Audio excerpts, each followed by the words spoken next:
কৈছে বিজেপিয়ে কৈছে যে মামা চাচাৰ বোলে ভোট নালাগে। আমাৰ হিমন্ত বিশ্ব শৰ্মা ডাঙৰীয়াই কৈছে বোলে আমাৰ মামা চাচা সকলৰ ভোট নালাগে। এতিয়া লাগে পইচা পাতি বিলাইছে বোলে মামা চাচাৰ ভোট নালাগে বুলি ইমান বেয়াকে কয়। আপোনালোকক ইমান বেয়াকে কৈছে। কি পাব লগা অধিকাৰ যি পায়, যি ব্যক্তিয়ে অৰুণোদয় আঁচনিৰ ধন পাব লাগে, যি বিনামূলীয়া চাউল পাব লাগে, যি বিধৱা পেঞ্চন পাব লাগে, যি বৃদ্ধ পেঞ্চন পাব লাগে, সি কংগ্ৰেছ কৰিছে নে গণ পৰিষদ কৰিছে নে সি বেলেগ দল কৰিছে, সেইটো ভাগ কৰি আমি নিদিওঁ। পাব লগা উপযুক্ত প্ৰতিগৰাকী মানুহে অধিকাৰ পাব, সুবিধা পাব।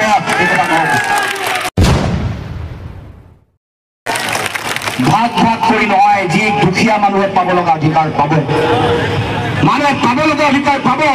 আমাৰ চৰকাৰ ৰাইজৰ চৰকাৰ, জনতাৰ চৰকাৰ, চৰকাৰ মানুহৰ কাৰণে, চৰকাৰ বিজেপি নেতাৰ তেওঁলোকৰ ঘৰ বনাবৰ কাৰণে, দুৰ্নীতি সিন্ডিকেট কৰি টকা ঘটিবৰ কাৰণে নহয়, সাধাৰণ মানুহৰ ভালৰ কাৰণে চৰকাৰ হয়। আৰু চৰকাৰ প্ৰতিগৰাকী মানুহৰ অধিকাৰ চাব লাগিব, প্ৰতিগৰাকী মানুহৰ অধিকাৰ নিশ্চিত কৰিব লাগিব, প্ৰত্যেকেই অধিকাৰ পাব লাগিব।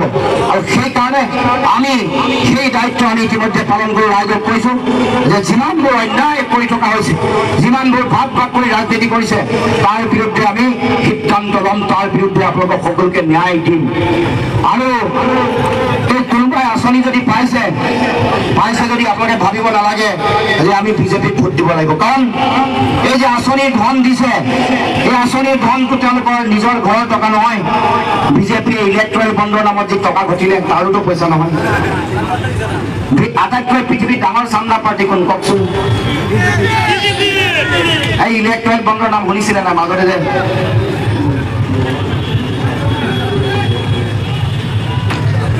গতিকে পৃথিৱীৰ আটাইতকৈ ডাঙৰ চান্দা পাৰ্টি হ'ল বিজেপি। কুইজত যদি সোধে ক'ব যে পৃথিৱীৰ আটাইতকৈ ডাঙৰ চান্দা পাৰ্টি হৈ গ'ল এই বিজেপি। কিন্তু মই কোৱা কথাটো এইটোৱেই যে এই যে আঁচনিৰ ধন দিয়ে, এয়া সৰ্বানন্দ সোণোৱালৰ নিজৰ টকা পইচা নহয়, হিমন্ত বিশ্ব শৰ্মাৰ নিজৰ টকা পইচা নহয়, হিমন্ত বিশ্ব শৰ্মাৰ ঘৈণীকৰো টকা পইচা নহয়। এই যে অৰুণোদয় আঁচনি দিয়ে, বিনামূলীয়া চাউল দিয়ে, এয়া মোদীৰো টকা পইচা নহয়, অমিত শ্বাহৰ পুতেকৰো জয় শ্বাহৰ টকা পইচা নহয়। এই টকা পইচা আমাৰ ৰাইজৰ, আপোনাৰ মোৰ টকা পইচা।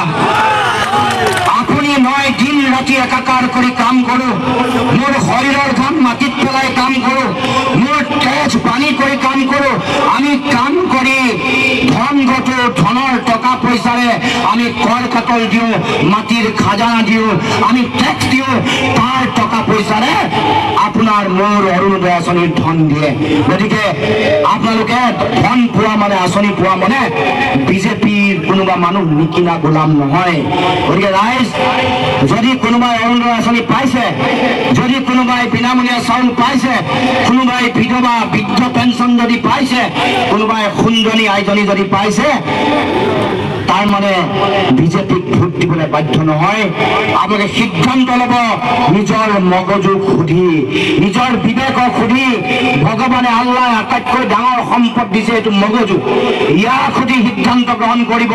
কোনো বিজেপিৰ কথাত ভয় ভাবুকি দম দাদাগিৰিত তলা চাবিৰ তেওঁলোকৰ প্ৰৰোচনাত পৰি কেতিয়াও ভোট নিদিব। ৰাইজ এবাৰ নিজক সুধিব, নিজৰ হৃদয়ক সুধিব, অন্তৰক সুধিব, নিজৰ মগজুক সুধিব যে দেশৰ সংকটৰ সময়ত আমি কি কৰাটো উচিত, মুছলমান ৰাইজে কি কৰা উচিত, অসমৰ খিলঞ্জীয়া ৰাইজে কি কৰা উচিত, সেইবোৰ সুধি সিদ্ধান্ত গ্ৰহণ কৰিব লাগিব।